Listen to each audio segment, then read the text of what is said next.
So welcome to the Larkspur Planning Commission meeting of Tuesday, February 27. Could we please have a roll call?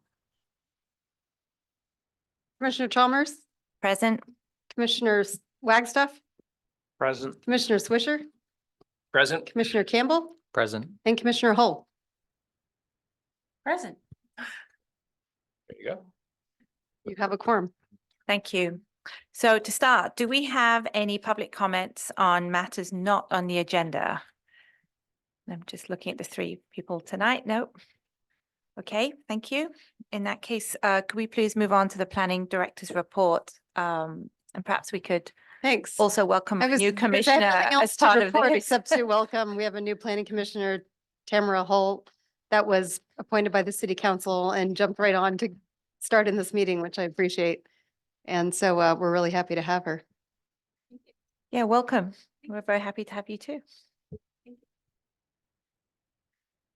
If there's nothing else, we'll move on to the public portion of our hearing tonight. And the two items on the agenda, the first is 71 Hatzick Court in Larkspur, PLN 2341. If we could please have the staff report.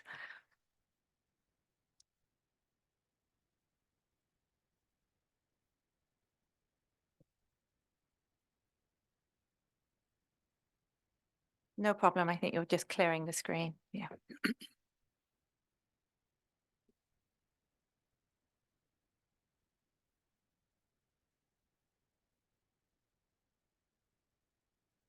Commissioners.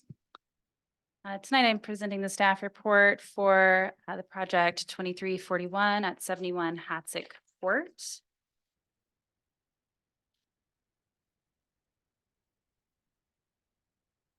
So the project is located in the Madrone Canyon area. It's in the 1961 Madrone Woodland subdivision on a significantly downsloped mid cul-de-sac parcel that rears to the Marin County open space. I provided this lower image just to give you all an idea of where it's at. It really is way out at the end of our jurisdiction. You can see the topography here. This puts it relative to where we're at tonight at City Hall. And I wanted to also provide an aerial that gives an idea of what we're looking at this evening. The project that's being proposed is to replace an existing carport that is shown here. And there is a significant remodel with a minor addition on the primary residence, which is downslope and just kind of tucked away here in the woodlands. This is the existing carport. It's being proposed for replacement as it's very old. It's in deteriorating condition. And the applicants would like to expand the existing footprint of the carport to include a trash enclosure. So tonight, the applicants are requesting design review for improvements that require discretionary permits, including the construction of the detached carport and the front yard setback, and an additional 22 square feet of floor area at the main entry level, at the main level entryway. The applicants are requesting an FAR exception permit to allow for an FAR of 0.15 in an area that is 0.08 due to the significantly sloped lot. And the existing FAR is 0.16. The applicants are proposing to remove an unpermitted accessory structure. So that's helping bring the FAR actually down from what it is today. Additionally, the applicants have requested a variance to the allowable height for an accessory structure. Accessory structures in the R1 district are limited to 15 feet in height. Again, because of the topography and the downslope, we've got a situation where the carport, when it's measured from the street level, meets that definition, that height definition. But when you measure it further at the rear where the slope is going down, it doesn't meet the height definition and is measured at 23 feet and 1 inch tall. The new carport would be 11 inches taller than the existing carport. And finally, the applicants have requested a variance to eliminate the requirement for guest parking. Due to the scope of the remodel, they have triggered the requirement for to come into conformance with R1 district parking, which requires 2 parking spaces for the primary residence, one of which must be covered, and 2 guest parking spaces. The existing residence has non-conforming parking. They have only been providing 2 covered spaces to date.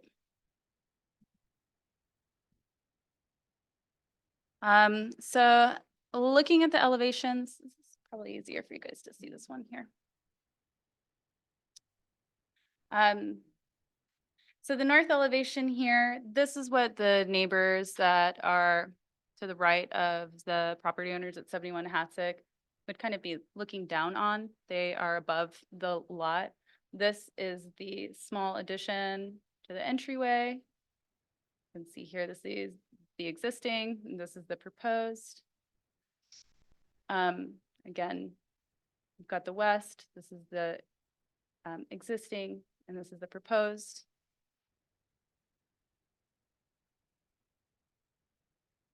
I've got some more photos that might help put it into better context, but when you're looking kind of from the road, you're almost looking down the hillside at the front of the house. So this is where they're proposing this little 22 square foot addition in their entryway. It would give them a closet for some storage space there. They're also proposing to include a utility room at the very lower level. The ceiling height limit is only 6 feet, so that's not considered additional floor area and therefore is not subject to the FAR requirements, the calculations. Here's the existing and proposed roof plan. So here you can see the minor addition to the entryway. They are planning to re-roof. They have a metal roof with some skylights going in. The new deck won't create any issues for lot coverage. They're well within the lot coverage that's allowed. They've meet their pervious surface area requirements too for slope and hillside development. Here we have the existing and proposed floor area diagrams. So again, this is the small 22 square foot addition at the main entry level. And here's the floor area diagram for the lower level. They are proposing to have additional floor area in the lower floor area because it is 50% or more below grade. That is also not subject to the FAR calculation. The existing and proposed carport. So this is really the main thing that people in the neighborhood will be able to see. The rest of the improvements on site are largely invisible to the surrounding neighbors due to the wooded nature of the site and the topography. So here you can see that they will be proposing a partially enclosed carport. The carport that's there today has railings on 3 sides. This carport will be partially enclosed on 3 sides, but it does not propose a garage door. And you can also see here the small trash enclosure that they've proposed.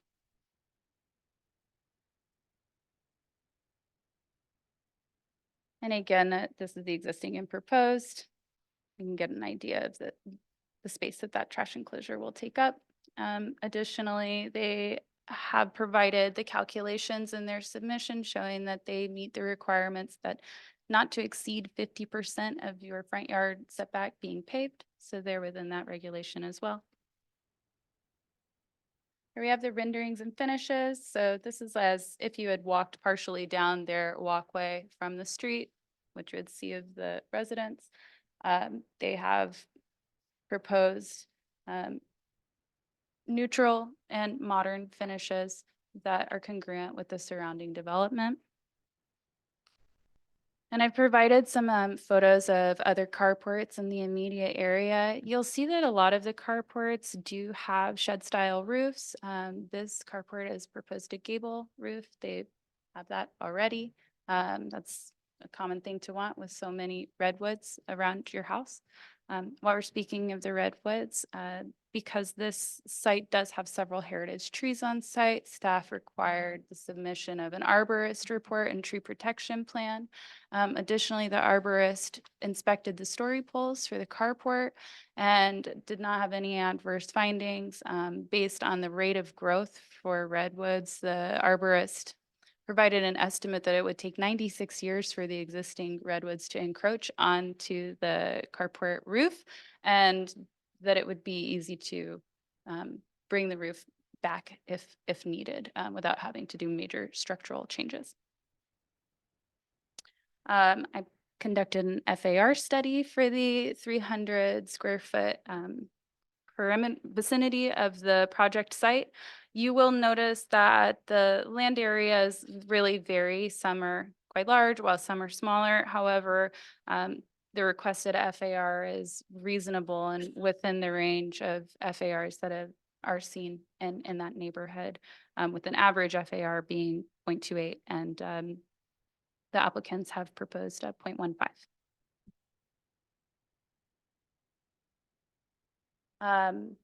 Yeah, I've provided my findings and conditions of approval. I do want to call attention to one condition of approval that is not a standard condition that you often see.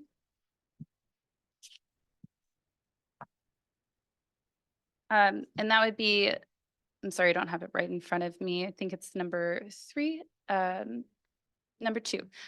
So because of the location of this site as being within a 1/4 mile buffer area of the protected northern spotted owl habitat, staff has required a condition that the applicant must provide a survey prepared by a qualified biologist as basically their final submission before their building permit can be issued. These surveys have 7-day shelf life, so they really have to show that they're ready to start the work. And if the biologist makes any findings that there are owls on site, a building permit will not be able to be issued.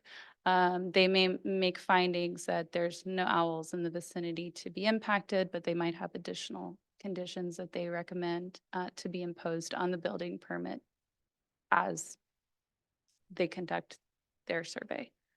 And that concludes my report. Please let me know if you have any questions. Is it any species of owls or? It's the northern spotted owl. Yeah.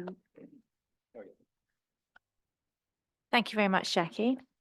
Do we have any questions for staff in addition to your one question?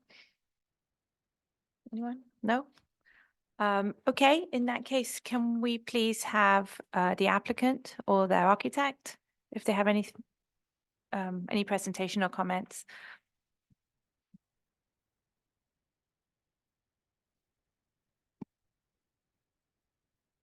Good evening.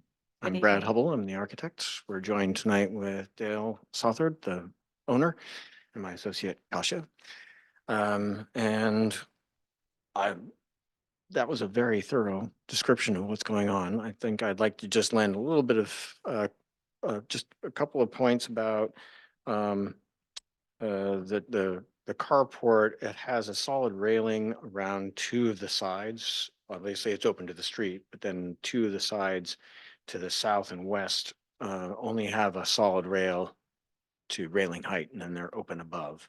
So the only real full floor to ceiling walls are tucked toward the hillside. So if there's any issue about people walking down the street, I know that's a big issue in Sausalito where they want to keep a view, but the main for the solid rail is to keep privacy from the street towards the home. The other thing I just wanted to bring up quickly is that even though we are only maintaining 2 of the required 4 parking spaces, that the existing spaces are there, we're maintaining that, and there are extra spaces in the cul-de-sac that are sort of first come, first serve. So there is guest parking as such in that immediate neighborhood, which is pretty rare, actually. And you have any questions for us? Yes.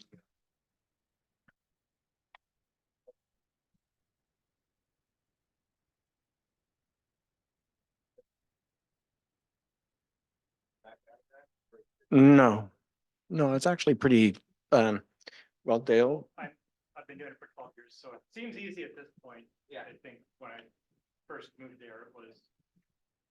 Yeah. You have to kind of back out. I mean, like, once you have the line, like, I don't have to rock it or anything. I can pull straight in and straight out, but yeah, I mean, it's Larkspur, everything. Yeah. Tight, yeah. well, and I think to that, and we wouldn't want to move the carport any further uphill. At the moment, it's in a good position where you can have good access as you come down the slope and you can tuck in pretty easily for either of the two spaces on that deck. The main thing is the security of the deck right now is reaching the odds of possibly not being there anymore. So that's not a good thing. No. That's right. Do you have any other questions for us? I just had one question. I was Sure. kind of curious to know, there's the portion of the space that is not included in the FAR that's below grade. What's the square footage of that that's not included? Gosh, I think it's on that diagram, is it not? We have it It's on in our. I can provide that for you. Give me Let me one see, I'm moment. looking at a set here too. I'll see who can race and find it It's first. 20, it's also 22 square feet, so it's very small. I thought I thought there was an area below on the lower level that was being built out. Utility room. Yeah. I was just curious to know what that square footage was. If you'll give me just one moment, I can pull up this diagram because But I I've thought that was- provided it No, in my. that's where's the plans? It was. But I thought that's just a utility room. Is it not more than that? It's just the That's utility. it? That's Oh. it. Yeah. Oh, It's- okay. That's pretty small then. Water. So Yeah, these it's- storage areas are not part of that then? This, I think we're talking about two different things right now. So Mhm.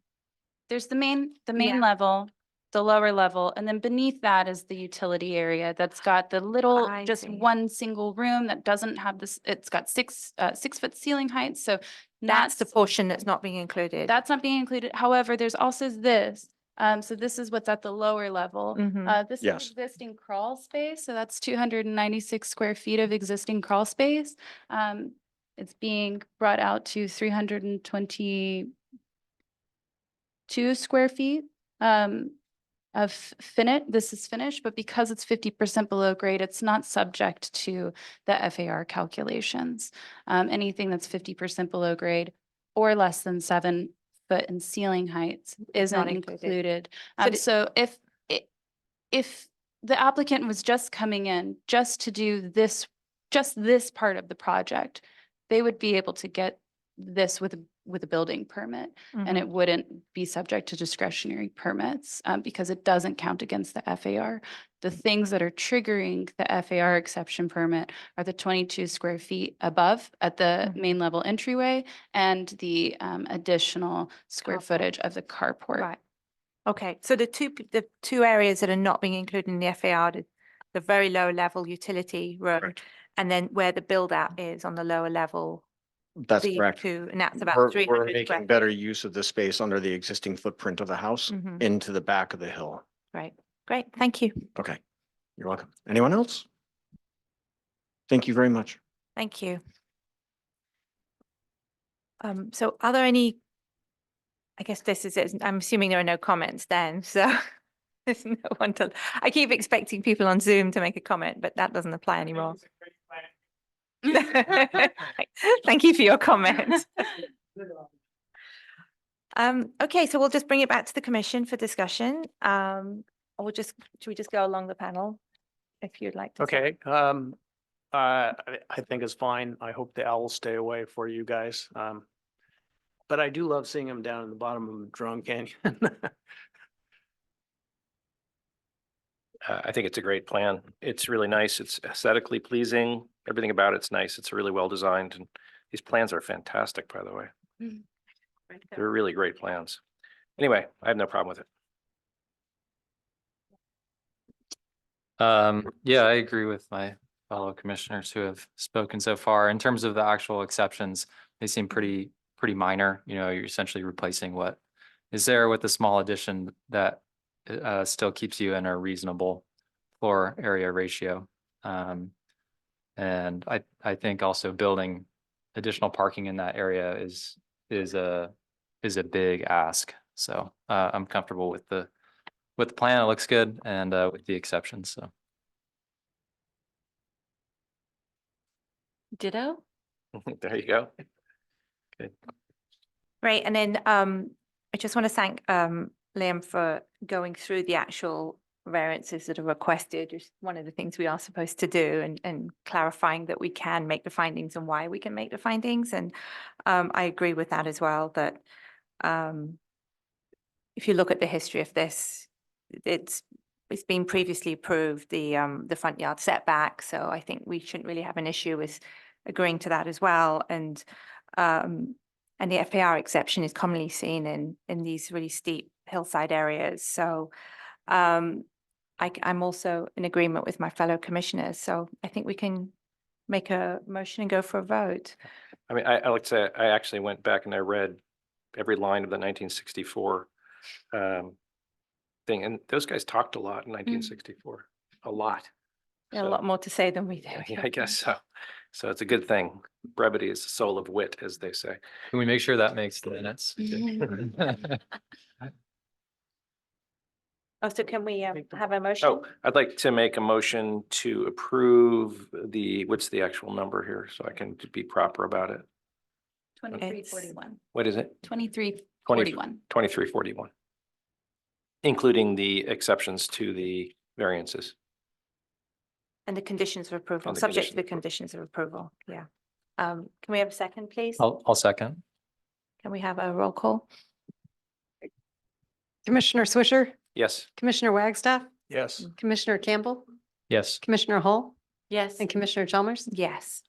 The motion carries unanimously, and there is A a 10-day appeal period. Great. Thank you very much. right. Thanks for coming. Is Phil Bickler your neighbor up there in Hastic? Yeah, I thought so, yeah. He was one of my partners at UC. All right. So.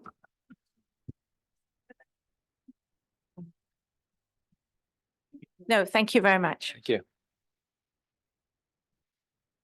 All right, so the second item on the agenda is the draft ordinance modifying the text in our municipal code to implement state laws regarding housing and to make a recommendation to city council. So is there a staff report that we can listen to on this? I will, I'll go over the changes that are being recommended with the draft ordinance. And this isn't any sort of rushed item. So if you do want to change, wordsmith anything, you have time to do that and it can return again. Okay, A number of these items are just being proposed in order to address different state laws. The first item is actually, there are three sort of protection measures that are actually recommended as mitigation in the draft environmental impact report for the general plan and housing element. But since we have some time to address some of these items, I thought I would bring them forward sooner. But essentially, they would offer more protection for projects, especially when there's non-discretionary projects that come through where we can't impose conditions. Then these certain conditions protecting property and people would already be in our code and be required to be complied with for the projects. So one of them is to require health risk assessments for new housing that's near Highway 101 or other uses. And other uses, I was thinking of like we have a cement processing plant, or if there's some other use that would potentially cause some type of pollution for residents. And then one of the other conditions is to require developers to address vibration. That was intended to protect historic structures during construction projects. And then a condition also that just adds additional protections for archaeological resources. And the city already has a archaeological resource ordinance, but this just makes it more clear and puts it puts additional measures in where we have other performance standards for projects. Then the the second bullet point in the staff report is talking about the amendment to the definition of family. And you consider this, and actually had a lot of discussion about this in the past. And we turned in the definition to HCD, and HCD thought it was actually would result in discrimination against people with disabilities. And they just offered some very simple language that I'm proposing that you adopt, which honestly, we don't ever look at the definition of family, and it would usually not even come up, and their definition seemed fine. And it just seemed fine to me, so I'm recommending that one, but you could have more discussion over it. I just think that whatever we do propose to them, they're going to probably keep going back with the definition that they want us to adopt.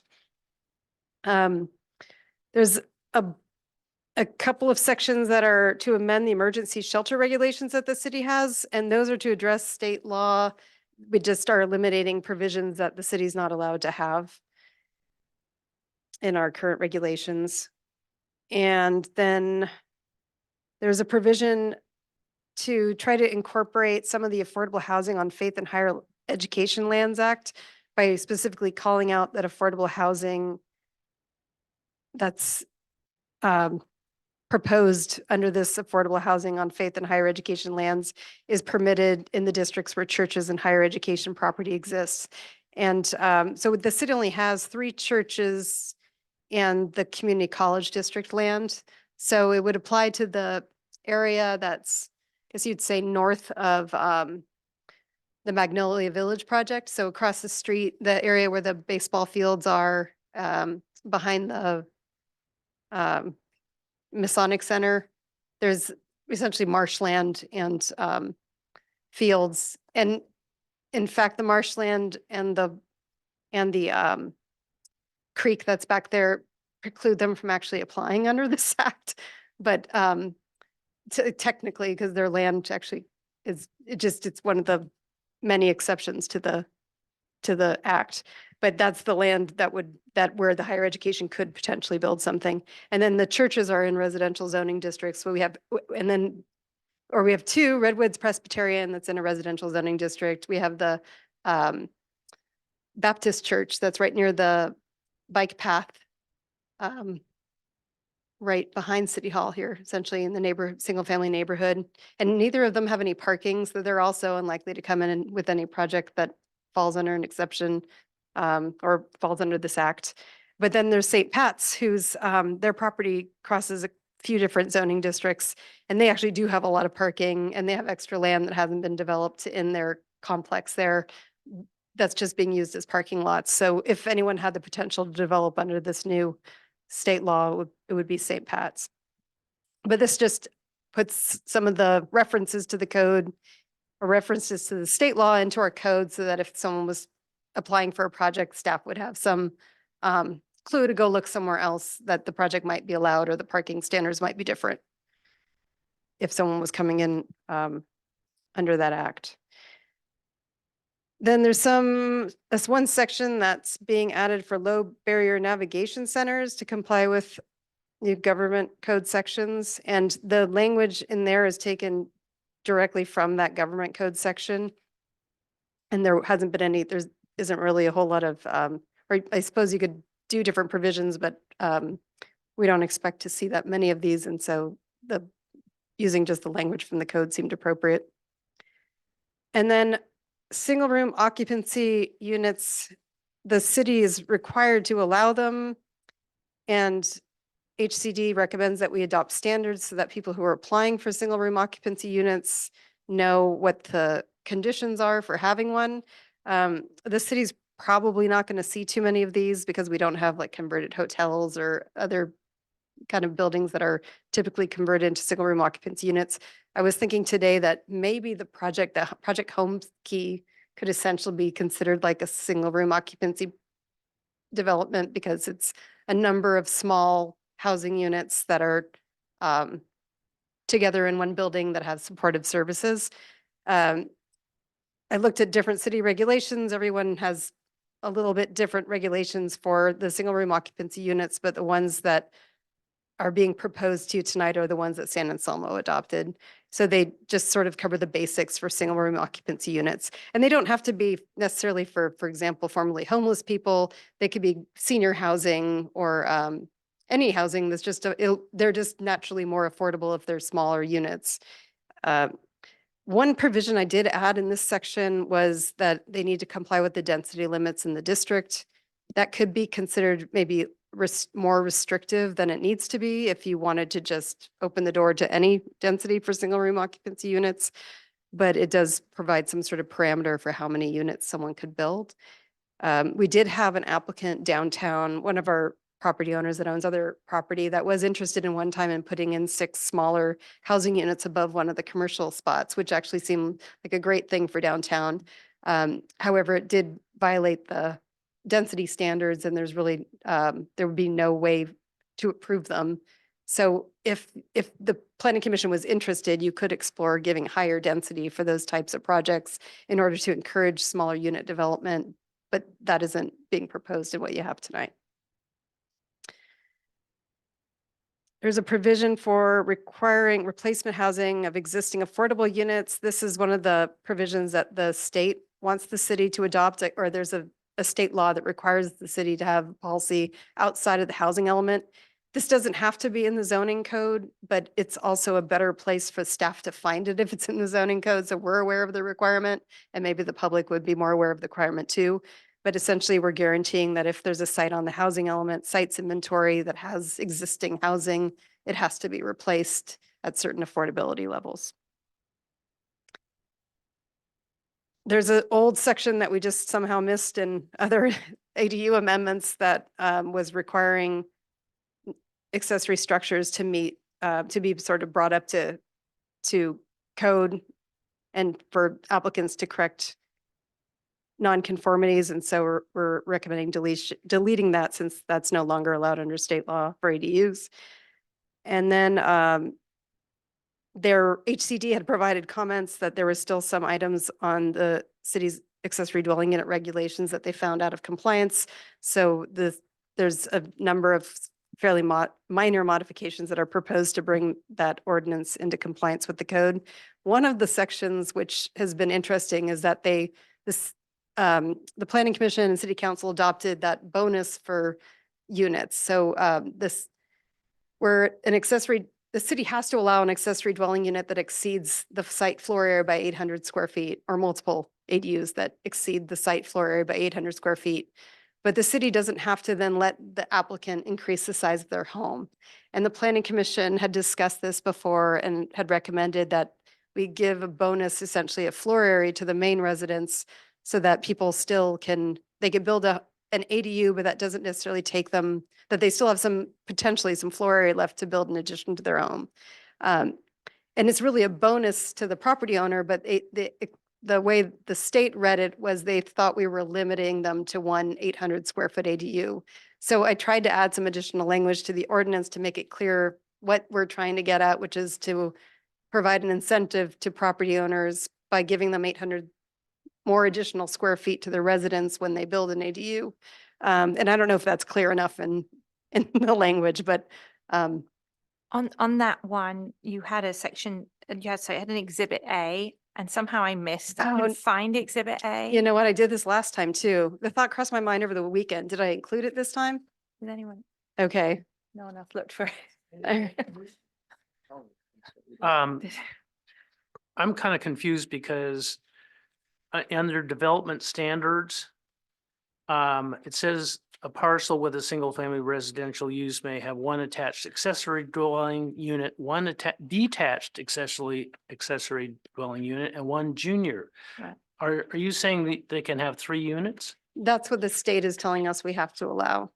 Some jurisdictions are disagreeing with that, but the state has taken the position that we have to allow multiple ADUs. And then you get back to parking where you can evidently convert a garage to an ADU. It doesn't say anything about having to add additional parking, Right. which Yeah. doesn't make any sense to me either. But I thought an ADU you had to have one parking space for an ADU, right? Or is that not true? No, well, yes and no. So yes, except for if you're within a half a mile walking Oliver distance of Transit, transit, which yeah. is pretty much the whole community. There's Oh. only like a small area far down Madrone Canyon or high up in the Greenbrier Hills that aren't close to transit. I don't know about everybody else, but I found it really confusing about what you could and couldn't do. It kept bouncing back and forth Right. between. I don't know how to make it clearer, but I guess it depends what we want. I mean, I Yeah. think what in our previous discussion on this, we had come to a conclusion that any one household could apply for more than one ADU. So they could do an ADU and an JDU, right? Right. Well, and But you're we're really saying not there's enough- seeing applications for multiple ADUs.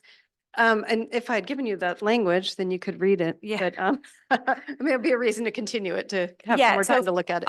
didn't have a chance to read anything on the ADU language Okay. because I didn't. Because you didn't have I it. didn't have it. So right. what was approved and what's still proposed is just kind of a credit for one ADU.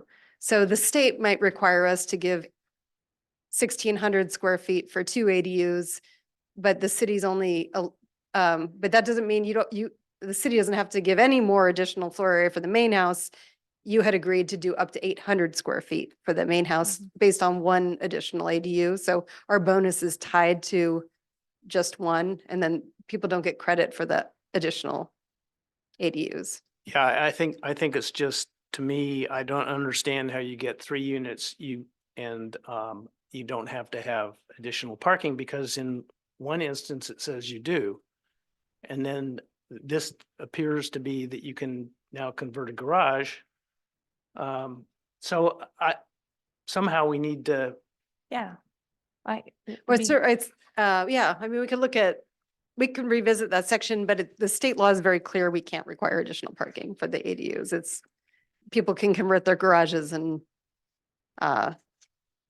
not provide additional parking. but only if it's within the half a mile of a transit stop. No, No. that's true, I guess. I guess if you were converting your garage, you'd potentially have to provide one parking space. It just wouldn't ever apply anywhere in town.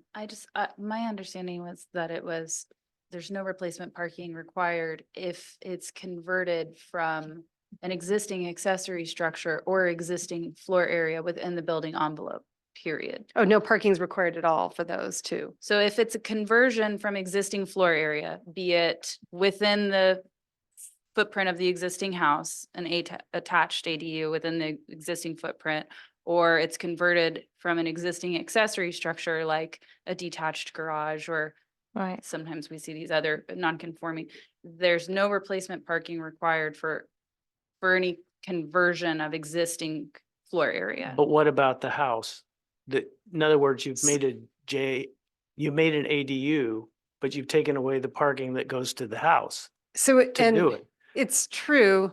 In most cases in Larkspur, because we've always had a guest parking requirement, there's still some parking left. I think it would be less appealing for a property owner just to get rid of all their parking, unless maybe they're in some area that has a lot of street parking. But we haven't really, I haven't seen applications for people to get rid of all their parking. Most people value their parking.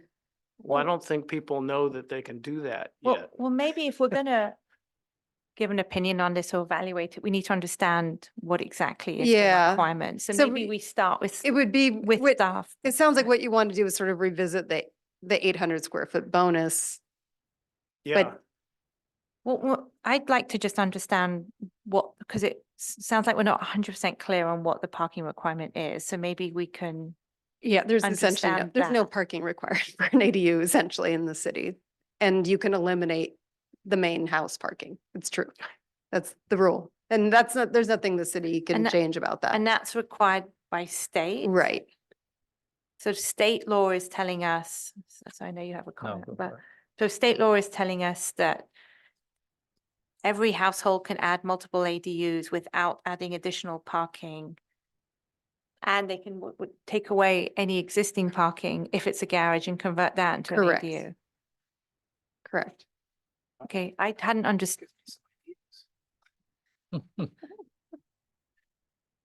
Okay.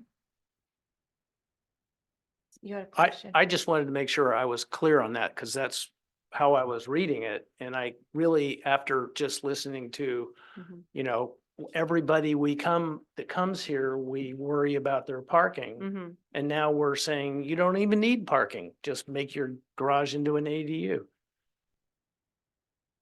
We're not saying. Yeah. Well, that. somebody's saying that. The state is telling us that that's what the rule is now. If I recall what going back to like the 800 square foot bonus, I think our goal on that was to not penalize people for the order in which they construct an Right. addition or an ADU, Mhm. just to remind Correct. everybody that I think It's that was our true, and intent. kind of, so that people didn't feel they had to play games with the floor area by coming in with their addition first and then coming in with their second unit, because it all is gonna end up the same. The city has to allow the ADU. But the city could Right. preclude the addition, but if the city was gonna preclude the addition, then the owner just comes in for the addition first and then comes in with the ADU. Right. I mean, I had less of an issue with that Okay. than what Brock is raising with the parking. Yeah, agreed. And I don't know, does anyone have an opinion about we should preserve our parking? Are we gonna just, I mean, don't just know what there's else we really can nothing do, you really. can do There's about it. There's, Literally, there's nothing. right. So you can find. Right. But is there, It just seems a bit disingenuous to require every development to come in to have four. Anyway, go ahead, Brock. well, I was just wondering if there's a way to write it that doesn't bring people in going, gosh, I don't need any parking. I'm just gonna turn my garage into a, Like this one. Yeah, me. Yeah. And my treehouse. I, I don't know the I need. can't believe the state really wants people to do that. It doesn't help a town like Larkspur to have that happen. Do you think they would push back on that if we, I mean, Were- this has been fairly settled law for a while now. has it? Okay. And it's probably the reason why we're actually getting a lot of ADUs, because now the ADUs don't have to provide parking. So So people are not able- just in Larkspur, but in all the jurisdictions in Marin, the requirements for additional parking was precluding ADUs. I can Right. see that. It's when you take away parking Mhm. that it doesn't make sense to me. Surprisingly, just not that many applications like that for garage conversions. So usually we're seeing more basement conversions, something that's more attached to the house. Or new detached structures or additions. I mean, the other way to look at it is the alternative is somebody comes in with a big major development doesn't have sufficient parking and we have parking issues there. So, Like North Magnolia with right, guest parking. right. So whether it's one ADU, I mean, every one unit counts towards our requirement. I don't think it's a good idea, but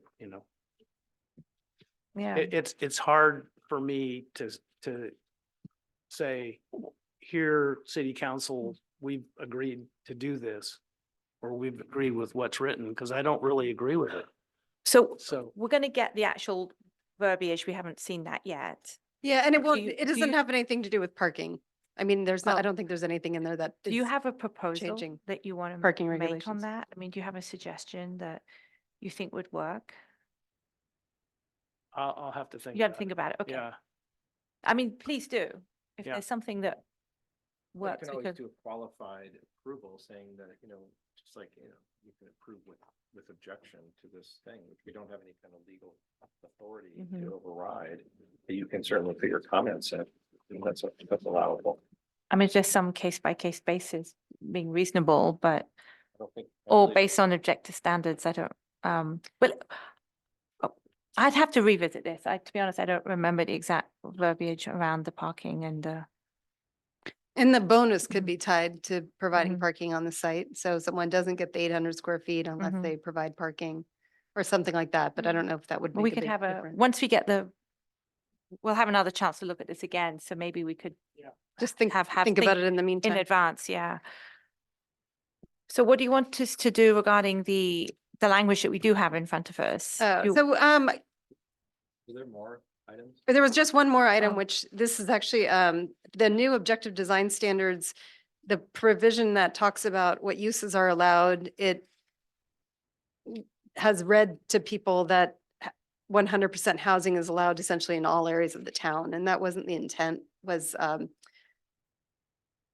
intent wasn't to, for example, allow 100% housing projects in areas of the light industrial zoning district or other places downtown where ground floor retail is desired.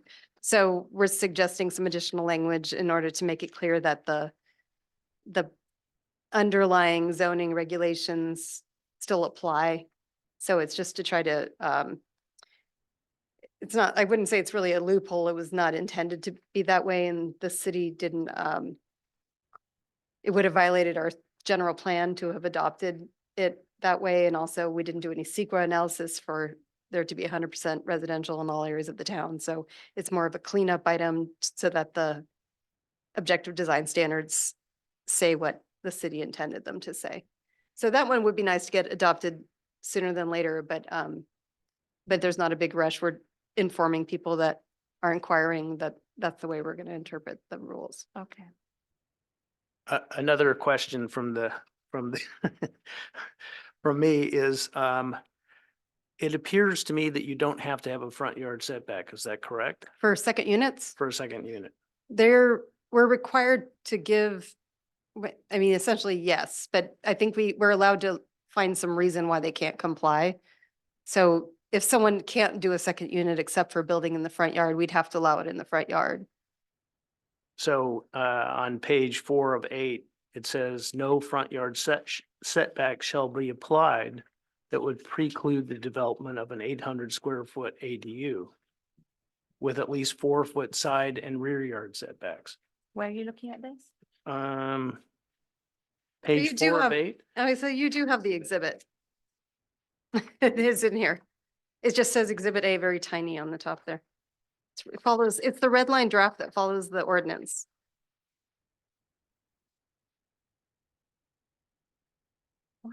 I don't know. Am I missing that? doing this earlier. I said, where are you?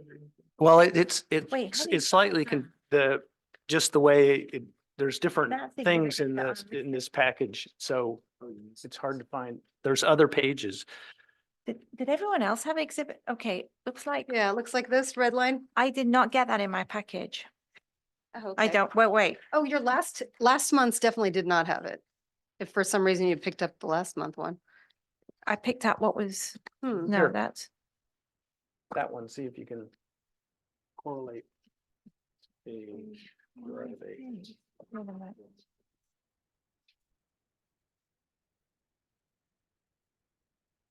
Yeah, I don't. Oh, you know what? Maybe I did pick up. I'm using last month's one. So it's the, January 30 is what I think. okay, That's probably It's- what's happening. it's the preclude development section that we would Let me have look at. So if someone, for example, was asking for to put a second unit in a front yard setback close to downtown here, and they actually couldn't build it anywhere without either violating fire code rules because it would be too far for the fire department to respond if they built it like below this massive oak tree they had. And then if they built it in the front yard setback where this oak tree, or where they could meet a setback, they would kill a massive heritage oak tree. So in that case, I think I would have made the call that applying the front yard setback would have precluded the accessory dwelling unit. But I think if there was a site where they could put the accessory dwelling unit anywhere else outside of the front yard setback, we would say they need to comply with the front yard setback. Yeah, you would hope people would be sensible, but having done this for a long time, I'm not convinced that that's necessarily the case. Yeah, go ahead. I think it's important to note that the burden of proof would be on the applicant to show the city that they cannot build anywhere else. And that would be part of our review as planners. If a building permit came across our desk with an ADU within the front yard setback, we would be asking them to provide proof that there's no other viable place on their site for that ADU. But just to be clear, this no front yard setback is an existing code. It's in the existing code based on new state law that requires us to have that in our code. But yes, there's no changes proposed to that. That's already in our code. I feel like we already had a project come in that had an ADU. The one that was down near Monte Vista, didn't that have an ADU that was within, That ADU was in the back though. oh, it was in the back? Yeah. Mm. And then they were, I think, within 3 feet or they were too close to the side yard, but it was an existing structure. Right, okay, you're right, that wasn't in the front of that, No. yeah. Okay. Okay, so I didn't get this then.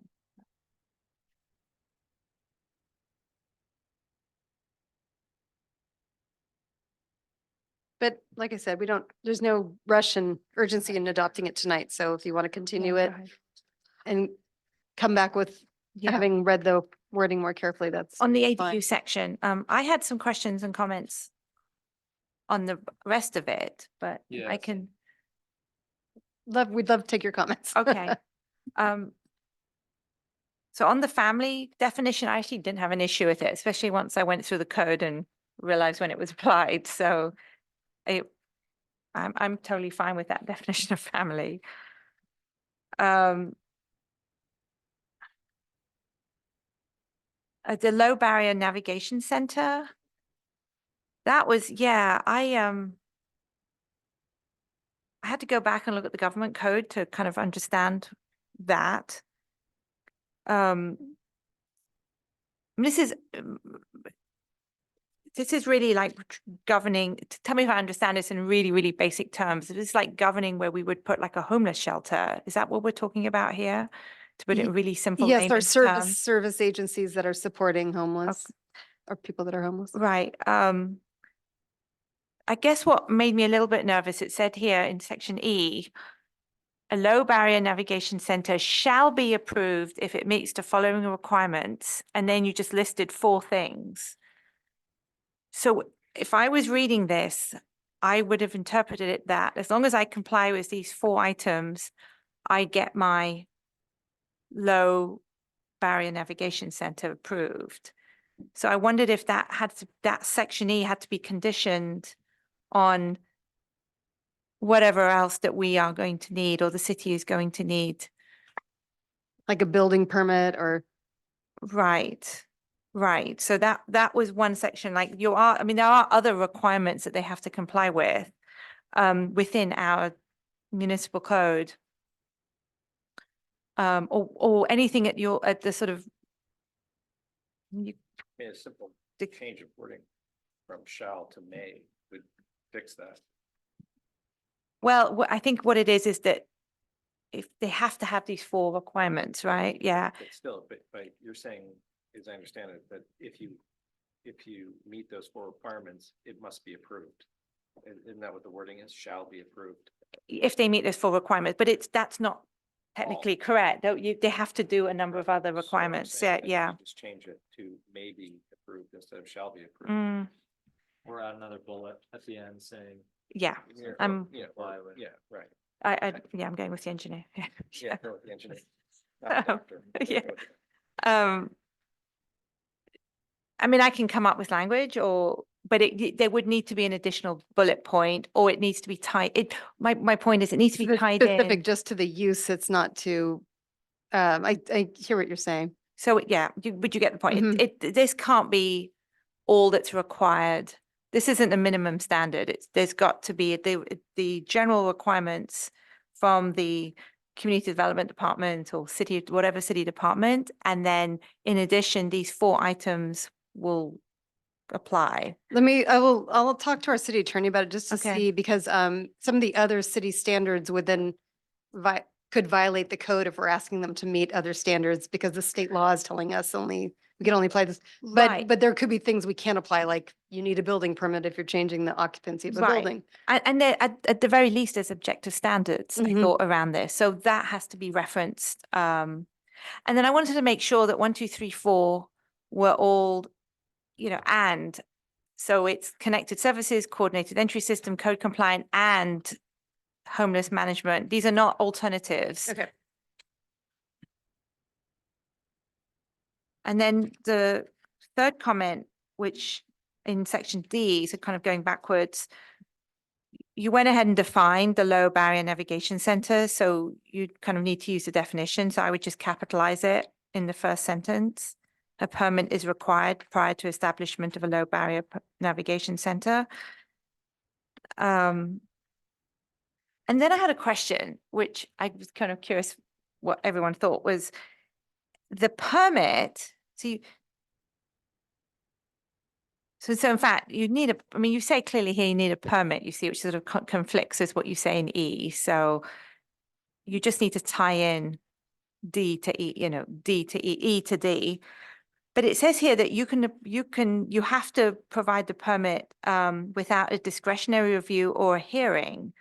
And I wondered if the city is going to get some kind of homeless shelter, the people of Larkspur might want an opportunity to speak up and say something, even if it ultimately doesn't go anywhere, like the state law will trump it, whether you still give the people an opportunity to comment. So, well, not if you say there's no hearing. If you, in section D. Page 2 of 9.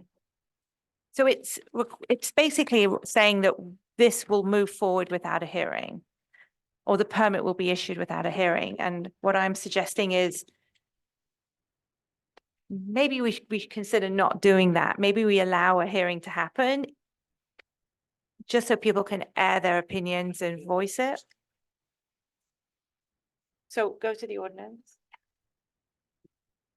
Right, so the I- first page, and I, then I think I agree with that, but it's the. I would wonder if that But- might be required, something that's required, because there's a lot of Say stuff what? in here that we don't agree with, but is required, but if it's They if could it's look not, it then up I would in be. the code, and this is why I brought my laptop, and I didn't see anywhere that said that you didn't have to provide a hearing. It does seem strange that they would say no hearing, because Right. you can always have a hearing, even if Yeah. you can't change the outcome. Right. And that's just gonna Maybe the operative word is discretionary. Yeah. Okay. Maybe the operative word is discretionary. Well, it's section 3, Discretionary. D. I And would it's on page point out 2. that the homeless, This is one third. Wait. No, wait, why is mine section 3? Wait. Mine's section 3. So it's the low barrier navigation center. In section 8. Section 8. You know what, I have a different version. You definitely do. I have this one. Go to section 8 and then it's Yeah. item D on section 8. Item D. Yeah, it should Yeah, be on the permit. next page. Permit there. required. Yeah. I have any examples. So I've written that. Okay, so I'm working off a wrong, a low battery, hang on. So, yeah, it says it flat out, the permit shall be a ministerial action without discretionary review or a hearing. But basically, you have no say in whether the permit's issued or not, and there's no hearing. Okay, right, so I'm thinking we should at least allow for a hearing.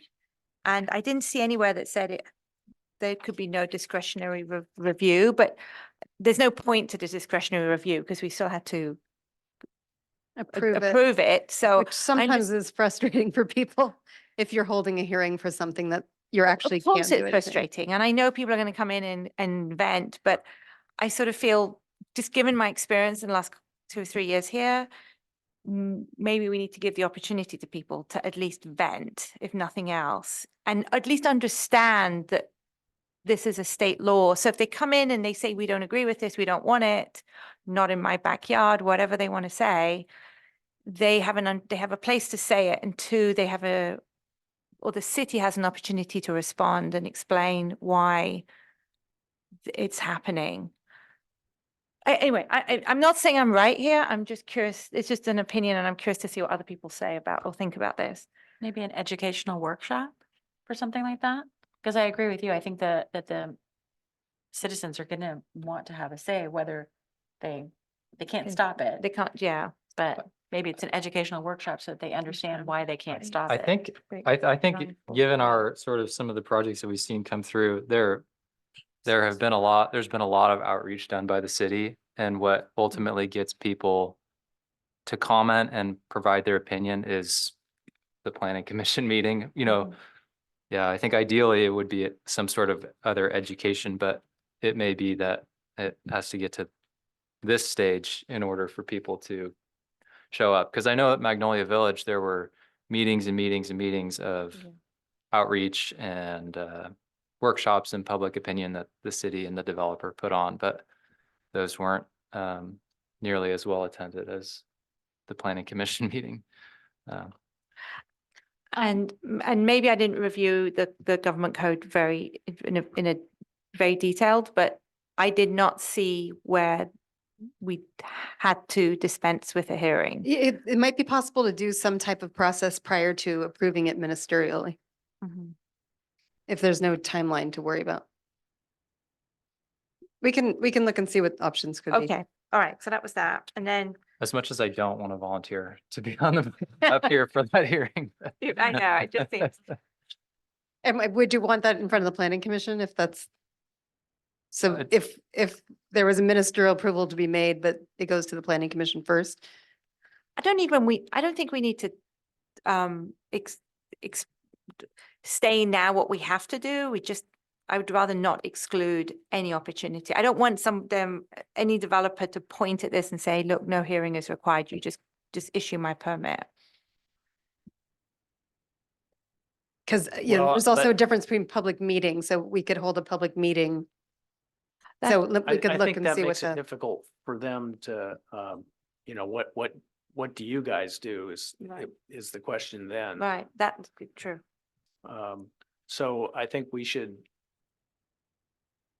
if there's a way to put in that that it has to be, presented to the planning commission, doesn't mean the planning commission can make any particular decisions, but perhaps. But then we get tripped up by the state, doesn't the state law then say, they'll come back and say, you're putting too many Yeah, impediments in. I think they will. But what I'm saying is, I'm just asking that we take out the fact that there's no hearing is required. Are you You got saying, to tell them something, when they're, so you're saying we should put in that the hearing is required? Is that what you're well, suggesting? if you take it out, Yeah, they're gonna have to say that there's no hearing required right. anyway. So Well, either I don't you think it says that. I don't think there's no, I'm looking at the government code now. This is section. I mean, it might be, we could do 659.43, something similar, section like the 659. objective design and development standards, you can't deny a project that complies with those, but we're requiring it to come before the planning commission, before it gets approved. Because there could be a standard that someone says isn't met, if you Mhm. hear from the public, and you wouldn't know about that unless you heard from the public. just out of curiosity, what triggered this to come before us? The one we did before, because that was about as simple as they get, The floor Was it the- exception and also the variances. huh? Because it's basically in the same spot it was Just taller, it before. was taller. Yeah, okay, well, all right, thank you. Well, it was a pre-existing non-conforming, I think, so. And plus the other thing is that there was a trigger on it because more than 60% of it was being.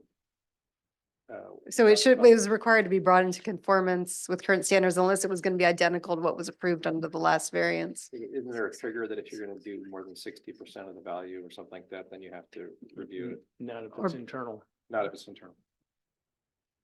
has to get a building permit. Yeah, so in the government code that governs the low barrier navigation center, it doesn't say you don't have to have a hearing. I don't see that. Yeah, I think as Brock said, it's somewhat, HCD might see it as a barrier to a low navigation center, but if within a reasonable amount of time and there's no discretion involved, it may not be viewed as a barrier. Right. But I mean, sure, but I just think we should give the opportunity for that. So that was one comment. Then I talked about section E.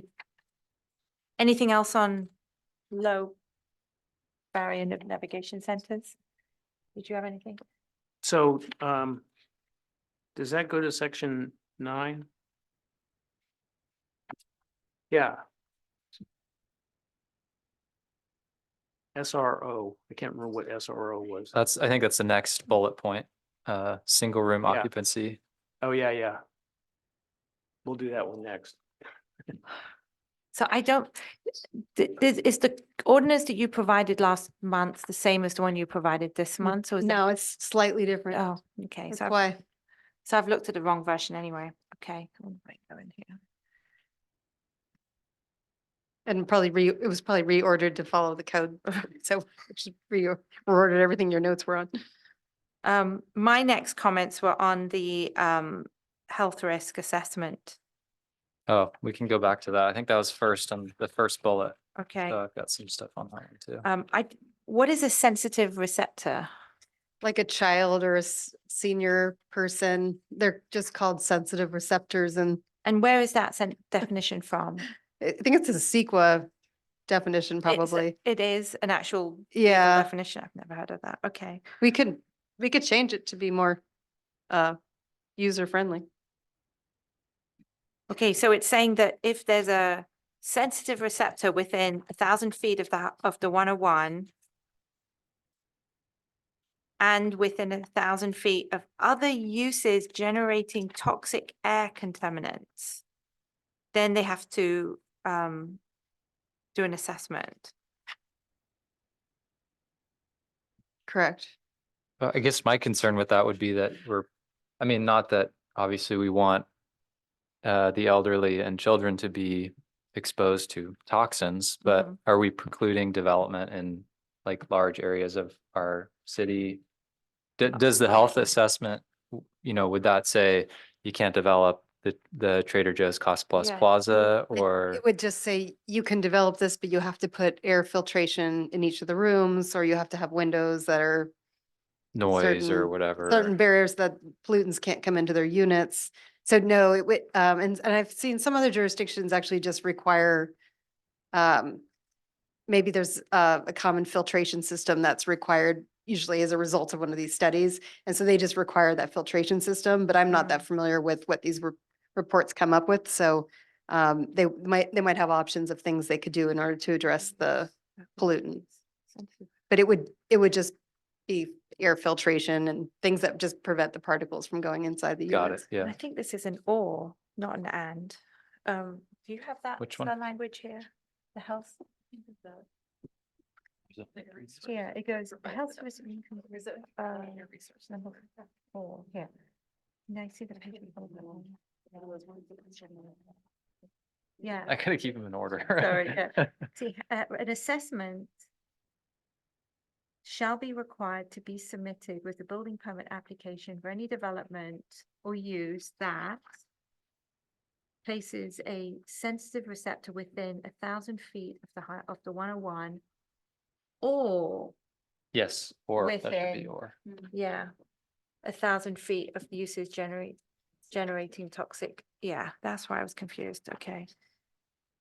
So, and what section is that? That's section 6? 6, item 4.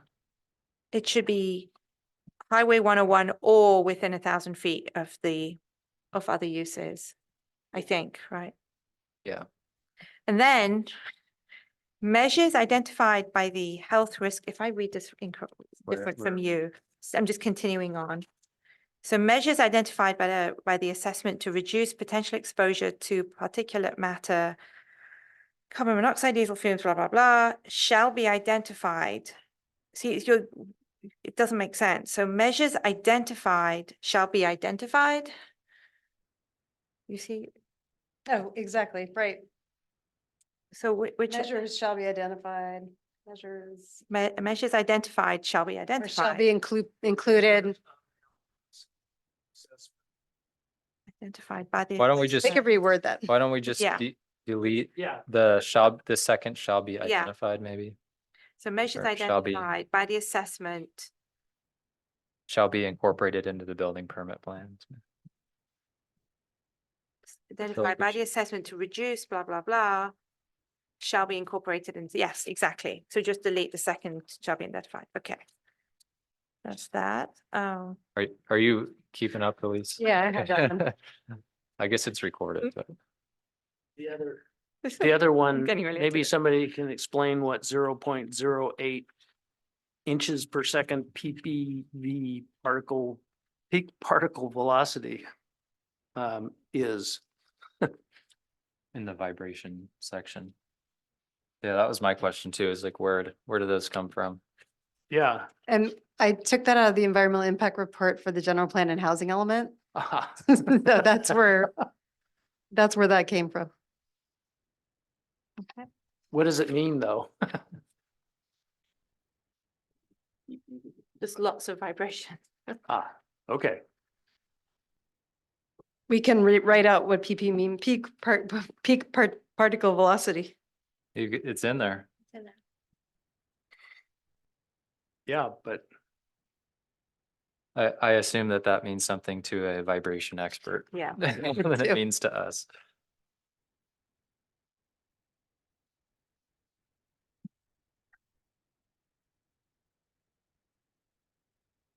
Oh, sorry, I had oh, is there anything else on vibrations? Otherwise I'll go back to. When it says this is back to the low barrier navigation center, I just wanted to understand this. So a low barrier navigation center development is a use by right in areas zoned for mixed use and non-residential zones permitting multifamily uses. So in the context of our city, where would that be then? What areas? So So I the- see mixed use, which would be like downtown. So And- downtown is mixed use. Downtown is also commercial, allowing residential. All of our commercial districts allow residential and mixed Okay. use. The only district where mixed use is really not allowed is light industrial, but it also sort of allows mixed use because it allows live work lots. Mhm. So it's pretty broad. I see. Okay. So it really could be anywhere, right? Okay, sorry, I didn't mean to jump backwards there. And then my next comment was on the archaeological resources that are found. What section would that be? That's back at the first bullet. Okay. So we're continuing from the vibration straight to archaeological resources. Oh, yeah. Okay. Good transition. Good transition. Okay, so can I see your language in? So right at the beginning, if a potentially significant archaeological, Archaeological resources. Yes, this is section 2, item 4. if a potentially significant archaeological resource is encountered during the ground disturbing activities, comma, best management practices must be followed. And then B, all developers, contractors and subcontractors in the study area. Do you mean the construction area or is that something else? That was just a whole new, Wouldn't that be like in the archaeological study area? is that what it's meant? Is that I mean, how is that different from, so you've got an area that you're building on and then now you find an old, I don't know, a Roman tool or something. So you have to stop work and then what's this area now that you have to, 100-foot radius? well, it doesn't say anything about, okay. All construct, yes, go ahead. All construction activities within a 100-foot radius of the find shall cease until a qualified archaeologist determines whether the reason. So is that the study The study area? area. Further study. So Mm, So in the study area referenced in 4A, I think that this is separate from that because this is talking about Yeah. inadvertent discoveries. So you're digging a trench or whatever and you find a. It's very weird language. it is, and Yeah. I got kind of confused reading it, thinking, well, what area are we talking about? And so you're talking about finding something that we actually don't, you just accidentally find something that you don't know about? Because look at the next one, any previously undiscovered resources found. So what does that mean? So now you've found something and then you carry on working and you find something else. So why doesn't that just fall under finding a significant resource? How is that even different? So I was a little confused between A and. Yeah, and B. all three of those, I think, A, B, and C are somehow they're tangled up. It feels like to me. Yeah, Yeah, it seems like they could be clarified for I, sure. I agree. I was interpreting B to mean the study area that they did That- the archaeological study in, because that can be different from the construction area, if you're working. And even D, that's if the resource is a what it was. tribal resource of what? Well, that's just the whatever object they find, they're calling it a resource. Oh, okay. Yeah, that's just, I don't know why they call it that. And I wasn't sure I wanted to go back to whatever the state requirement was or the government code, and I wasn't sure what to look at to compare it to here. So I don't know if we Yeah, want, we can look at this more closely okay, to make because, sense. yeah, so just to recap, the little comma to go in at the beginning, and then what is this study? Just clarify, what's this study area? Is it a separate area where we found something in? Is it 100 foot from what we just found something in, or is it the entire construction area? And then see all the developers, contractors and subcontractors in this whatever area shall include a standard inadvertent discovery clause in every construction contract to inform just the contractors, not the subcontractors, of this requirement. Is contractors a blanket term in that point? Yeah. Well, you see it in here, but it's not up It's true, but here. it's not there, yeah. So And developers do not need to be. they don't need to be told, right? And then I didn't really see the point of C. Any previously undiscovered resources found during construction shall be recorded on a separate form. So how is this different from we're already doing construction and now we find an archaeological resource? Would that be related to like if you find a new, say, burial ground or something that's unknown, previously unknown, that But why would that be different from a potentially significant archaeological resource encountered during? that's a good point.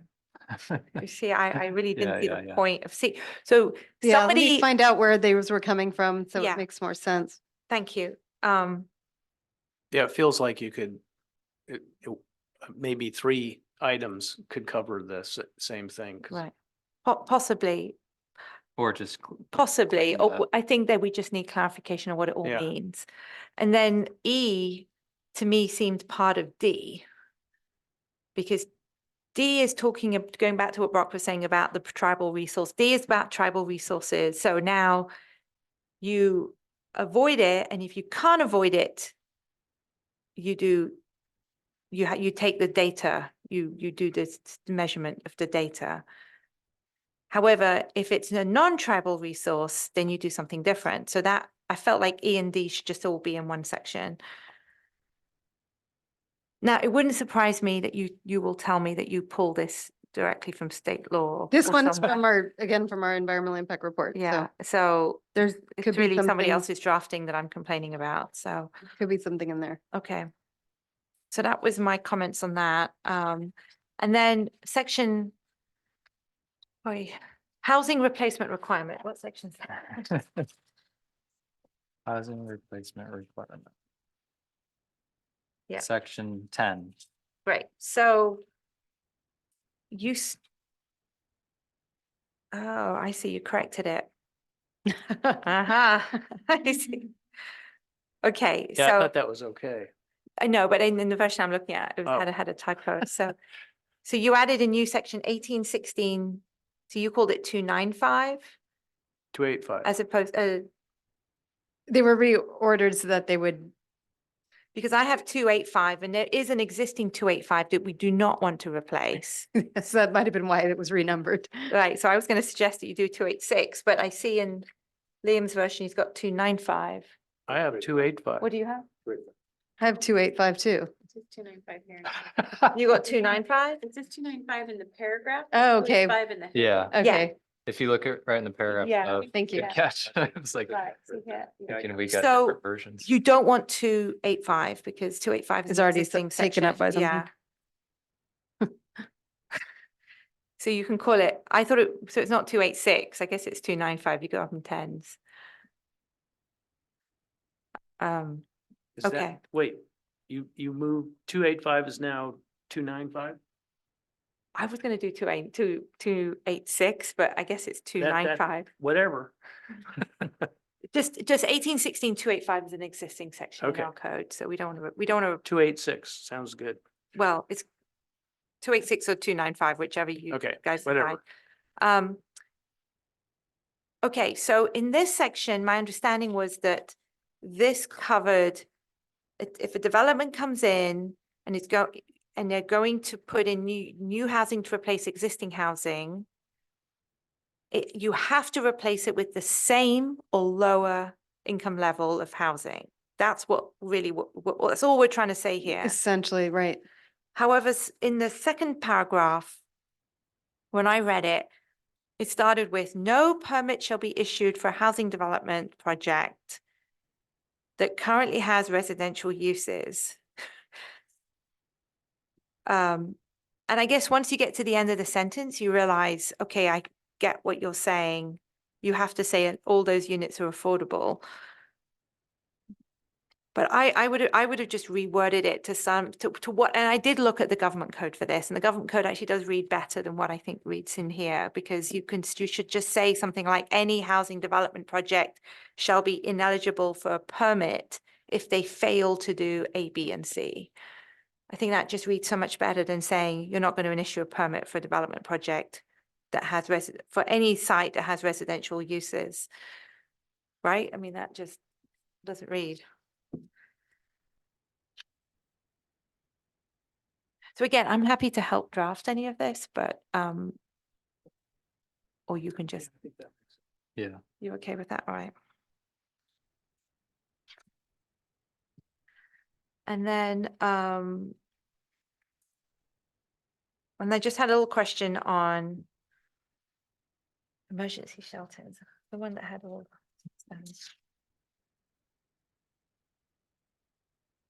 Section 13. no, it's the one that has standards here.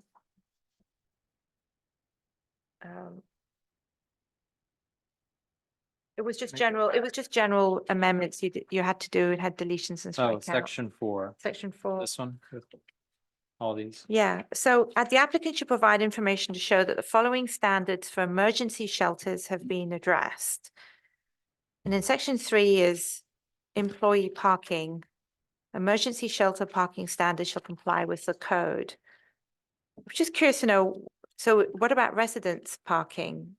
Do we not, what, I'm just curious why they deleted that. I think because they believe it's makes it too difficult for emergency shelters to locate places, and that the residents generally don't have cars that they could afford. So that they don't, where the cities are requiring parking and essentially precluding emergency shelters when, So wouldn't it just be safer just say parking and just not reference employee parking? so it's, the codes are very specific to, we can only, and that's why I put the strange wording in here too, I think, for the parking section.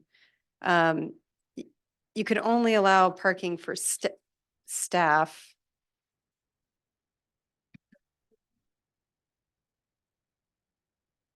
If we're going to have parking standards in compliance with our code, we should just call it parking and just not make not make a distinction between employee and resident. Which section are you looking at in this, which bullet, or like what number? Or C3, C3? because it actually doesn't make sense. See where it's at. C3, employee parking, registered parking standards shall comply with Larkspur. And then I didn't have anything else. Oh, okay, yeah, I see what you're saying. Yeah. The standards in a different section, but we could just refer to that section. Just say, yeah, and just say parking. And does our current parking section have? Is that going to get kicked back because that might include residences or residents? of Well, the- that's one of the other emergency edits to shelters? this is the parking standard. Like- Wait, oh, let's have a true. look. Is it? Oh, but Yeah. that just on churches, right? It's, they're just not together because it's further down in the municipal code. 1856. 13, yeah.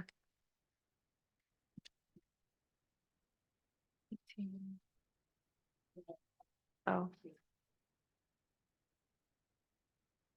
So that section C, 3C, that could refer to this parking table. Now, if you read this and it doesn't make any sense, it's because I had no idea how I could write that state law to make any sense. Because how do I know what the parking spaces requirements are for other residential or commercial uses in the same zoning district if I have no idea what's coming in or when or where? Or- Yeah. Would that be like the emergency shelters one is blank and we just have staff? Should we just move the 10% of the total number of beds up to emergency shelters since we're taking out residents and? Is this the same as yours? I didn't count. I didn't. Or we have to add staff in there somewhere because we can only require them for staff, so. But it could be up This is not. closer to parking. emergency shelters. This is park. Oh, this is parking? 10% of total number of beds, but not to exceed the number of parking spaces required for other residential or commercial uses. Oh, Not to exceed. Why not?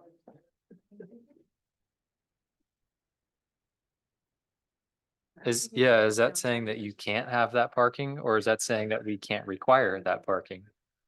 there was 100 beds, they can provide 10 parking spaces, but you can't, but if there's a restaurant next door that only has 3 parking spaces, we can't go more than 3. That's how I read that. Right? I was see- reading, is Very, that- I don't know how to read that, really, I don't. I was thinking it would be like if it's a restaurant now and they're turning it into a shelter, an emergency shelter, then we can't require the maximum we could require would be the number required, It you know. says here, not, okay, 10% of the total number of beds. So if you have 100 beds, they have 10 parking spaces, right? Right. Okay, but not to exceed the number of parking spaces required for other residential or commercial uses within the same zoning district. That doesn't, So Well, I there could think be multiple different types of, Scenarios involved, Scenarios because in I that was same thinking of, district. let's say it's in an office district. yeah, And if we were using the office calculation based on square footage, only 5 parking spaces are required, then we could only require 5. 5, right, so that 10 goes down to 5. if Right. we're using an office, but if there's a If there's resident, a house, single family house multi-unit next door re- that only needs 2 parking spaces, yeah. then So you where could did only you get require that 2. language from? This is what's in the state law for what's required. Of course it is. Um,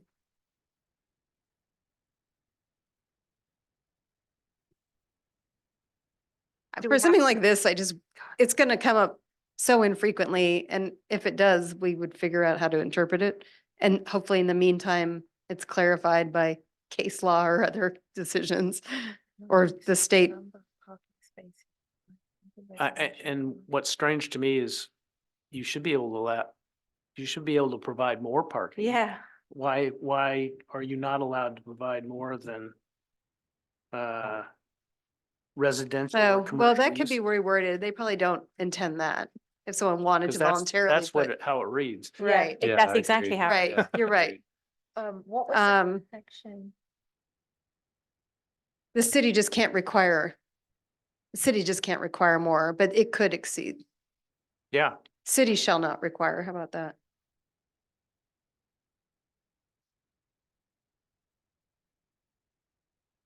Other What happens if residential. we just don't include that language? Or is it going to get kicked back? They've already told us that we have to. Wow. Well, can we just ask them what he means? Or Yeah, is- or having examples might be useful. I'll ask the city attorney, but keeping it to what they want us to say. Do we have to ask the city attorney? Why can't we just ask the, whoever's telling you, the guy at the other The end of state, the. like the what they mean by Just this? say, like, when we read this, we understand are you saying that it's I suspect what they're saying is it's the lowest number of parking spaces of all the uses around Right, is what right. we have to limit it to. And is that the actual intention? Like, are they really That's wanting what I us- would assume is the intention. They Yeah. just don't want them to be treated any more harshly than any other use that would Right. locate in that same area. Yeah. See, that's how I would interpret it. So for example, if there's giving your example, you've got the office use with 5 parking spaces, but then you've got the house a little bit further down the street with 2. But that's This not, can't have that's more than not the way 2. it reads. It reads that you can't have Right. more parking. You can't have more parking than 2, even though the 10% is 10 parking spaces. No, you can't have more parking than other residential or commercial uses. Exactly, yeah. But what if you want more? Or the parking? city can't require. I think we're just gonna needs to be change that. reworded. I think she's gonna change Yeah. the exceed part, but then what are we exceeding? You know, what are we not? Well, just say You the know, city can't require it. I mean, that's, The city can't require it, but they could if they I wanted think to. that fixes, yeah, I think that would be a good change. Cause What we want them to be able to provide the Yeah. a parking. What- minimum of 10. Yeah. That's all you have to say. Yeah. A minimum of 10% of the total number of beds. No, but they're trying to But limit not the to, but the city shall not require, but the state is trying to limit the number of parking. So, can't yeah. do a minimum of the 10%. There can be a minimum, the way that the government code reads, that the emergency shelters shall only be subject to the following written objective standards. Sufficient parking to accommodate all staff working in the emergency shelter, provided that the standards do not require more parking for emergency shelters than other residential Right. or commercial uses. Yeah. Okay, well, that makes sense. Do you understand that? Yeah. though? 'Cause We what can just they're use saying that is if you language. Put an emergency shelter in the middle of downtown. That emergency shelter doesn't have to provide any more parking doesn't have to provide more If it's in the middle of More downtown, it doesn't parking. have to provide any parking. No, but right, so if it, right, you could say that. So if there's a business next door that has 0 parking, then the emergency shelter can have 0 parking too. Okay. I understand it now. You might just look at it and see if there's a better way to. Yeah, seems like there could be a wording change. So okay, going back to what you suggested, I think you're right. So it's not a requirement, it's just the city can't impose it. Right. Which I agree with. Would you prefer just using that state language? And the only worry I have is that it gives no parameter for how much staff parking there is. So at least we have something with 10% of the total number. Yeah, of yeah, beds. leave the 10%, Yeah. but then, But then but make not the to rest, okay. exceed, and then just say the city can't require more than Okay. 10%. City can't require to exceed, right? It would reach 10% of the total number of beds, provided that this standard does not require more parking for the emergency shelters and other residential or commercial uses. Mm-hmm, Something like. yeah. that. I'd have to read that, I have to look at it. Yeah, I mean, yes, I understand it now and I understand how you're trying to solve for Yeah. it. I just have to think about the wording. Great. That's why Okay. I like you all reading this. All. Can we go back to single room occupancy units? I think you had some stuff on that too. What one's that? I don't know. Section. What section to is- Find it. Oh, yeah.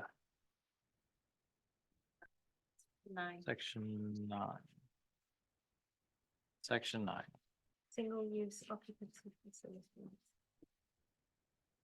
feel like I did this before with the one.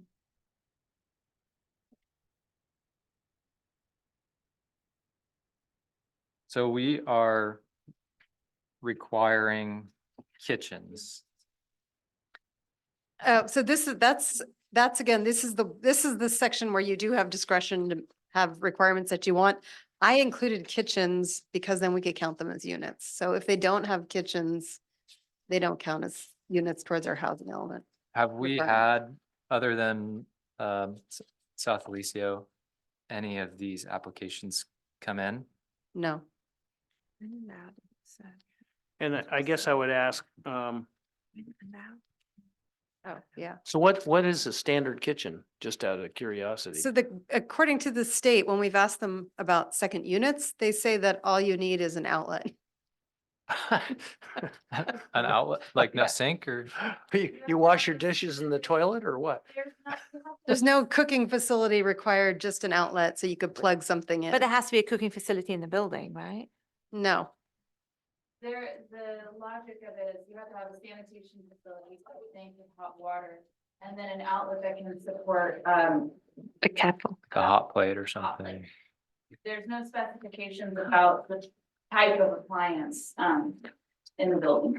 So that is the California Building Code definition of well, kitchen? that's the State Department of Housing and Community Development's interpretation of what the California Building Code says. Because it says kitchen, shall have a kitchen that meets the minimum requirements of the adopted California Building Code. That's our own. And so I put that in just because it does then require a very minimal kitchen, so we can count them as units towards our mandates. Unless- But without that So outlet, we we're, couldn't. we're asking for more than they would absolutely need to have. Is that? No, we're asking for the absolute minimum, whereas We're you not could ask saying- for more and say that they need cabinets and But we don't have Um, to require a kitchen at all. you don't have to require a kitchen at all. And you don't have to require a kitchen at all. Kitchen might be seen as a burden to their development. That extra outlet. Why? Oh, just, okay, in section B, I have the right version now. An SRO may be located, right? An SRO may be located in any district. And what do you mean by district? Like Zoning district. Okay.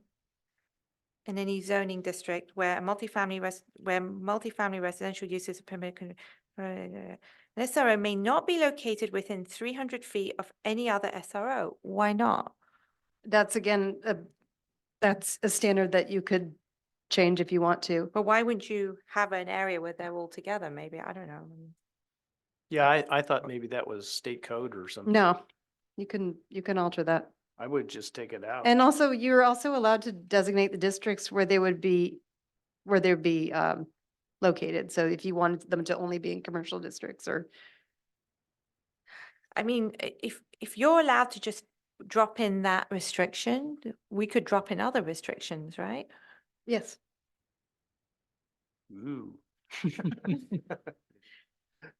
I'm just, yeah. So how do we know what restrictions we can drop in and what we cannot? We could give you some examples of what other people, I guess, are including.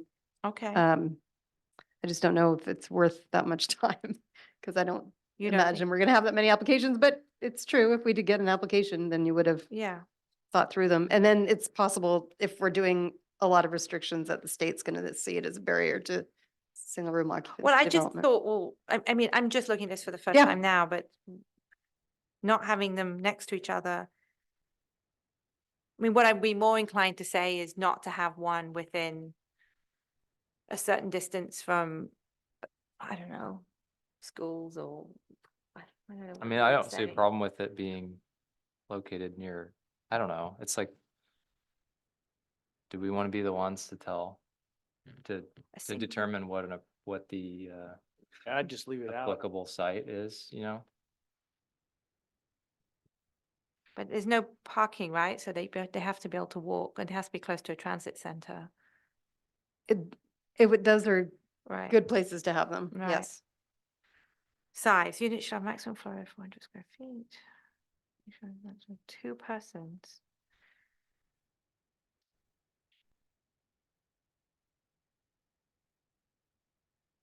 What does Uh, this mean? 1 dryer and 1 washer for every 10 units of fractional number.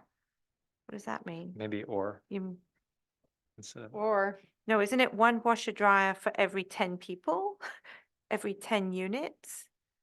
What is 10 units of fractional, off fractional? or fractional. It's just a typo. Oh, or fractional. Got it. Thank you. Like what?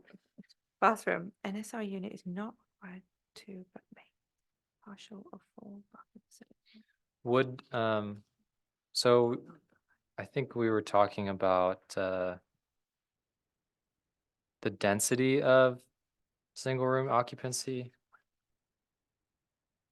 I'm trying to figure out which section that was, but that came up in the staff report. Right. Would these not be, I mean, I guess my question, I don't see it in the code here, but it seems like that wouldn't matter because these would be subject to all the density bonus laws and waivers that are provided by the state. So I guess I don't see it in here anyway, so. Oh, there we go. Subject to the density limits of the general plan. I mean, I guess we can put it in here, but the state's gonna it seems like, to me, like the state would overrule us on any density limits that we tried to put in place. Well, there could be other density bonus laws that apply for sure. My suggestion was more related to you might want to increase the density because there's places like downtown where you might only be, if you're limiting it to the density that's allowed, they may only be able to put in one unit, one Okay. 400 square foot Like unit. number of units may not be applicable to single room occupancy where you could put.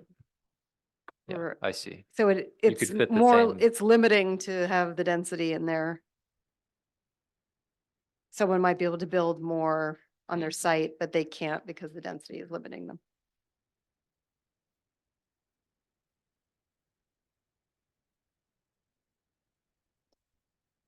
And do SROs count for our housing element issue? If we have the kitchen, they would. Okay. So, okay. Maybe that's a good reason to have a kitchen. Might want a bathroom too, though. Yeah, do they have to have a bathroom or would a shared bathroom work We for? have to have a shared bathroom. This one allows them to have a bathroom, but requires, yeah, shared bathroom at least. Would that count if it was a shared bathroom with a kitchen, would that count towards our housing element goals? I believe so. I think they only care about the kitchen, Just the kitchen? but it's a good thing to check on just in case. Yeah. And just a question, when you've written that note.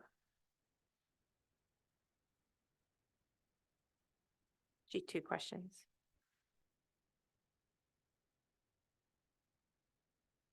In E, parking. I'm just curious, why is it the planning commission? Why do we have to be responsible for reducing the parking requirements? That's not in some areas you talk about the community development office and in other areas you talk about the planning commission and sometimes it's the city. So That could be a staff decision if you want it to be, or zoning administrator. Section E in 9, it's just the planning commission may reduce parking requirements to 1 space per 4 units. Do we really want to spend time on that? Exactly.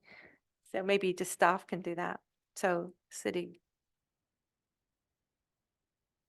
I guess it's a question of whether that would be allowed, period. I don't know why we would decide particularly. Like, just the first reference to the If planning. it's commission. allowed, it's allowed. Yeah. In which case the city can do it. They Yeah. don't have to- Yeah, it has to agreed. come to us. And then what's a senior resident? How old is a senior resident? 65. 55 and over? But isn't it 55 for? I think it Rose might be Lane? 55. Oh, is it 55? There's probably a code section, a state code section that defines what they are for other senior housing projects. I mean, it. Because there are specific requirements for senior housing projects. Okay. But no bicycles for seniors. They'll feel bike, according to this. Yeah.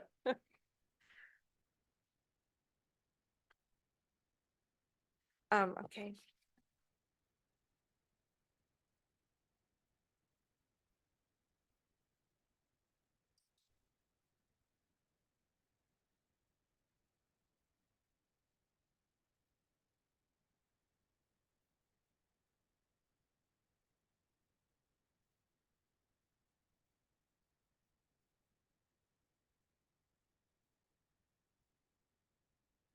So you're going to make these changes Yeah, and then come back to us and we're also going to review the ADU language again. What was this? Percentage of lot coverage. Did you review this?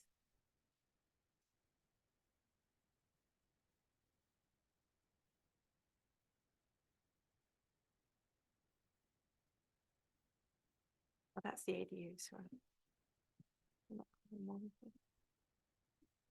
Okay. Did you look at I- this? You might- the question I had on the percentage of lot coverage No, but you have a good opinion. is where slope comes into play. Oh, yeah, Because we're right back to that. yeah.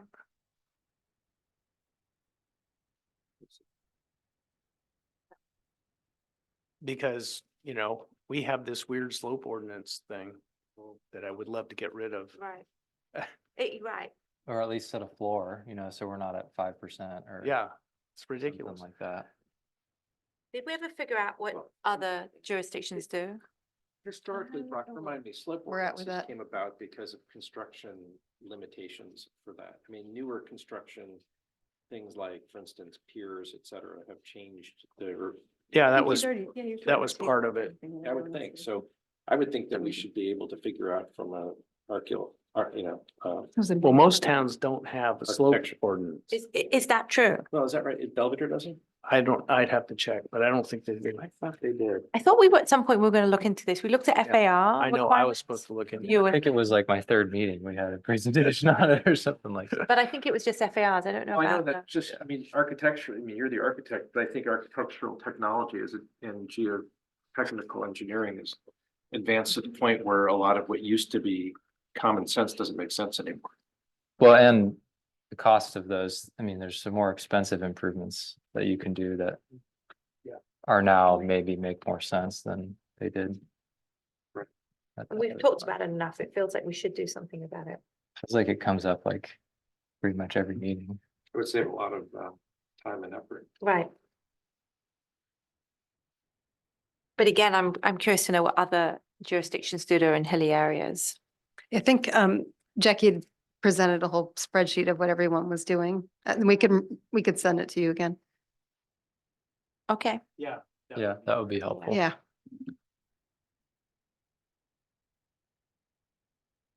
And I feel at that time we had 2 brand new commissioners, right? So maybe we didn't really go into it too much. Okay. Elise, is there anything on here that it didn't sound like there was anything time sensitive on here that any parts of this, because it sounds like there are some parts that we have questions on and want to review, but Yeah. some sort of clarification, housekeeping things that we might be able to get done tonight. So you Yeah, I have would them say on the just, we books. could just have it come back. It's not Okay. a problem.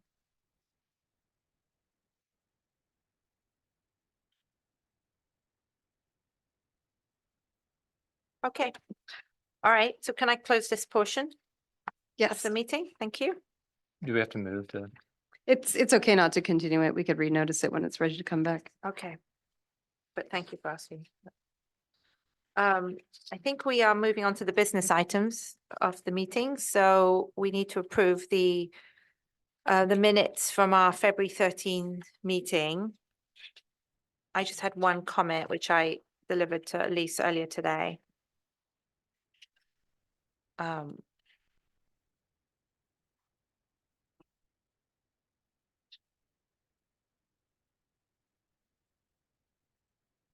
waiting for it. I'm just. Elise.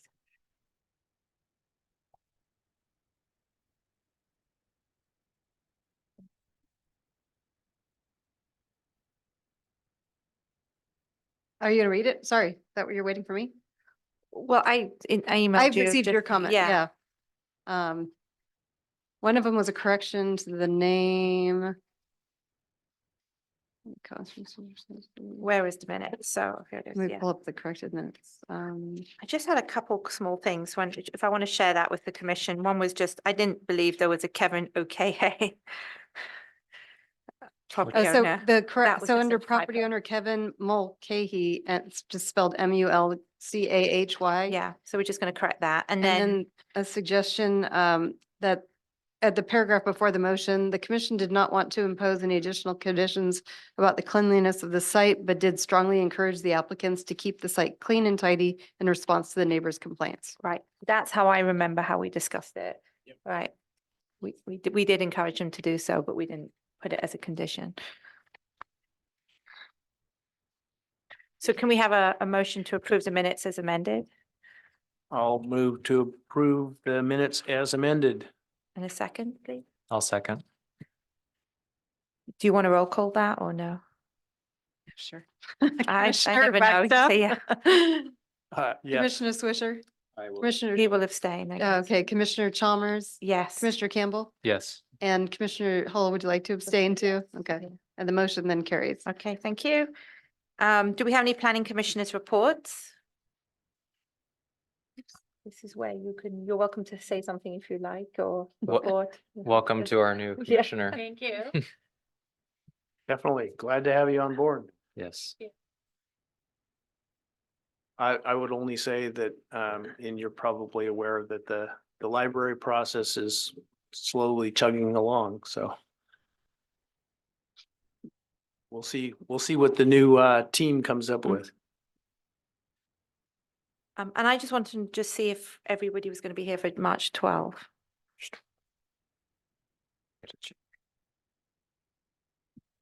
I may be in Arizona. I'm not sure. I'll have to look. We're hiking the Grand Canyon. Nice. No, I should be. Be here. Okay, good. All right. I think I'll be here.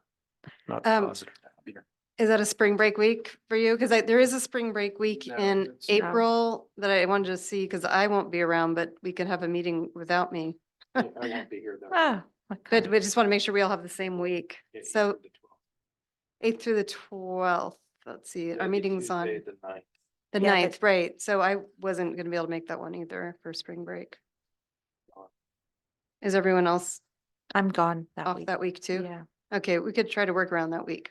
okay. But I don't have is there a meeting that day? On the night? It's scheduled, yeah. I believe. I don't see that on my calendar. Or is it the, It's not.